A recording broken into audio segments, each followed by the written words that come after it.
Dear students, we all have studied about the five kingdom classification system, and in five kingdom classification system we have learned that kingdom Monera is having the simplest life forms, and these simplest life forms are actually the prokaryotic cells, because in prokaryotic cells there are a number of ancient features like lack of nuclear boundary, or you can also say that the well-defined nucleus is absent in these cells. That's why they are known as prokaryotic cells.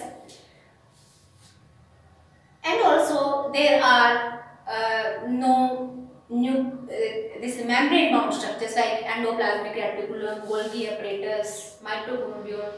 We are going to study the prokaryotic cell and eukaryotic cell in detail in upcoming units, but today we are going to study about the features of the eubacteria. I have told you in last lecture that kingdom Monera can be categorized under four major groups. First is the archaebacteria, that is the most primitive bacteria, ancient bacteria. The second group is of eubacteria. You can also call them the modern bacteria. Third type of group is cyanobacteria, which are purely autotrophic in nature. And the fourth type of group is the mycoplasma. We are going to start the eubacteria today. And in this eubacteria, in this lecture, we are going to study the shape, the different types of bacteria which are categorized on the basis of their shapes and on the basis of flagellum. Okay, so let's study the shape and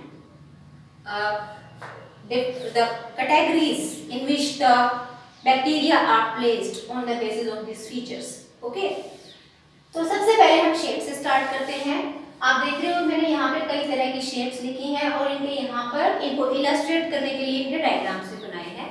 सबसे पहले हम इस shape से शुरू करते हैं. आप देख रहे हैं कि एक स्फेरिकल शेप है, राउंड शेप है, और इस स्फेरिकल शेप के बैक्टीरिया को आप नाम देते हैं कोकस. कोकस हमने सिंगुलर लिखा है. अगर आप इसको प्लूरल प्रोनाउंस करना चाहते हैं तो इसको आप बोलते हैं कोकाई, COCCI, कोकाई. ये प्लूरल होता है. तो कोकस सिंगुलर है यहाँ पे. अब क्योंकि यहाँ पर एक आपको सेल दिखाई दे रही है, ऐसा भी हो सकता है कि दो प्रोकैरियोटिक सेल्स आपस में एक दूसरे के साथ अटैच्ड हों, तब हम कहते हैं इसको डिप्लोकोकस. ये तो मोनोकोकस कहलाता है. This is the monococcus and this is the diplococcus bacteria. उसके बाद हो सकता है कि ये स्फेरिकल सेल्स आपस में अटैच करके एक चेन जैसा स्ट्रक्चर बनाती हो. In that case you will call it Streptococcus.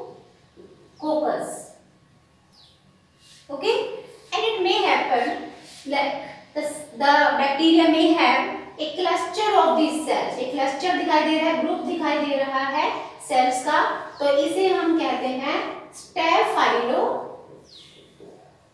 Staphylococcus. Okay, so this coccus or spherical shaped cell can be single, it can be two in number, it can form a chain-like structure also, or it can form a cluster of cells also. So this is the coccus. Likewise, bacillus. Bacillus में हम बात करते हैं कि जो bacteria की shape होती है वो रोड जैसी होती है, रोड शेप बैक्टीरिया. इनकी शेप आप देख सकते हो. ये बैसिलस, या इसको आप अगर प्लूरल बोलना चाहते हैं तो बैसिलाई भी कहा जाता है, बैसिलाई को. ओके, इसके बाद ये भी इसी तरीके से जैसे यहाँ पर स्ट्रेप्टोकोकस में स्फेरिकल सेल्स की चेन थी, उसी तरीके से ये रॉड शेप बैक्टीरिया भी चेन की फॉर्म में एग्जिस्ट कर सकते हैं.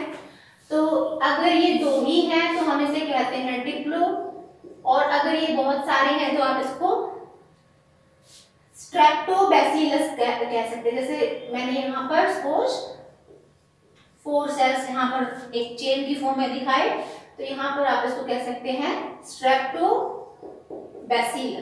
ओके, ध्यान ये रखना है कि इनकी शेप रोड जैसी है.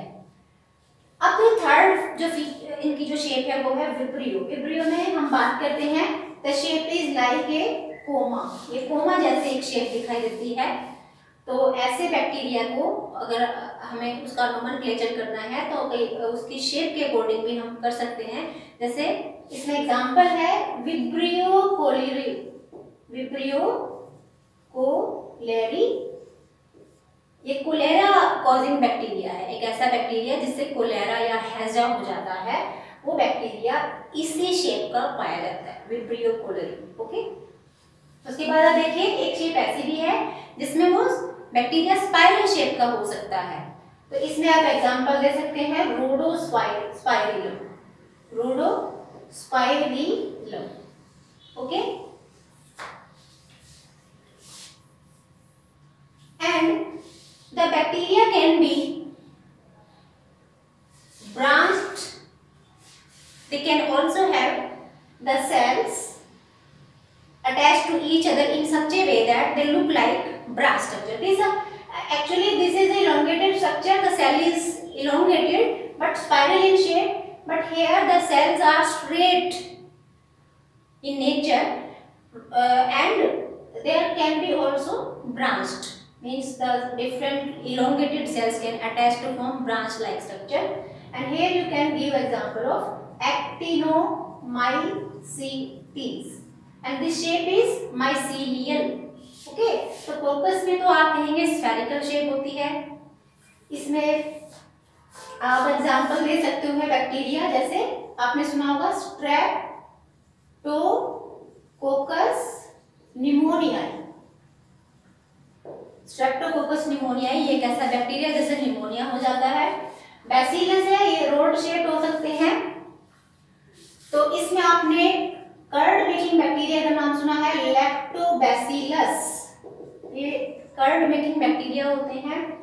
विब्रियो में मैंने एग्जांपल दिया कोमा जैसे शेप के जो बैक्टीरिया हैं, जैसे विब्रियो कोलेरी, स्पाइरिलम में रोडोस्पाइरिलम स्पाइरल शेप के बैक्टीरिया, और माइसीलियम में आपको इलोंगेटेड एंड ब्रांच्ड बैक्टीरिया दिखाई देते हैं, एंड को जैसे एग्जांपल दिया एक्टिनोमाइसीटीज। ओके, तो ये तो हुई इनकी शेप्स। अब आते हैं, बात करते हैं नेक्स्ट फीचर पे, इनके अंदर फ्लैजिलम। फ्लैजिलम क्या होता है पहले आप ये समझिए। फ्लैजिलम में एक विप लाइक स्ट्रक्चर होता है जो किसी भी बैक्टीरिया को मूवमेंट में मदद करता है, means it will move and will help to produce a current in water में जो वेव्स बनाने में मदद करते हैं ये flagellum, and because of this flagellum the bacteria can move in forward direction. Okay, लेकिन फ्लैजिलम के बेसिस पे भी हम इन्हें क्लासिफाई कर सकते हैं। जैसे सबसे पहले यहाँ पर आप एक बैक्टीरिया देख रहे हो और इसके पास, इस बैक्टीरिया के पास कोई भी ऐसा विप जैसा स्ट्रक्चर नहीं है, विप जैसे ऐसे इस तरह का कोई स्ट्रक्चर नहीं नजर आ रहा है, तो हम कहते हैं इसे एट्राइकस। जब आप फ्लैजिलम की बात करते हो तो उसमें ट्राइकस वर्ड हम यूज करेंगे, और क्योंकि ये bacteria it is not having any flagellum, that's why it is known as atrichous bacteria. इसके बाद नेक्स्ट आप देखिएगा, ये एक ऐसा बैक्टीरिया जिसके पास एक सिंगल फ्लैजिलम है, तो हम इसे कहते हैं monotrichous. Okay, after this there is a bacteria which is bearing two flagellum, one on each side of the cell, एक इधर को है एक दूसरा दूसरी साइड पे है, तो ऐसे बैक्टीरिया को हम बोलते हैं amphitrichous on the basis of presence of two flagellum और two flagella on different sides. Okay, इसके बाद आप देखिएगा एक ऐसा बैक्टीरिया जिसके एक तरफ है बहुत सारे, there is a tuft of flagellum, group दिखाई दे रहा है आपको यहाँ पर फ्लैजिला का, तो इन फ्लैजिला के ग्रुप का एक जगह पर एक ही तरफ होना से हम इसको एक नाम देते हैं सिफेलोट्राइकस। ओके, फिर आप नेक्स्ट पे चलिएगा, यहाँ पे आप देखिएगा कि यहाँ पे दोनों तरफ सेल के दोनों तरफ ग्रुप दिखाई दे रहा है, बहुत सारे फ्लैजिला हैं यहाँ पर, तो इसको हम कहते हैं lophotrichous. And in the last आप देखते हैं कि ये सेल है, इसके चारों तरफ फ्लैजिलम है, बहुत सारे flagellum, and they are all around the cell. So this type of bacteria is known as peritrichous bacteria.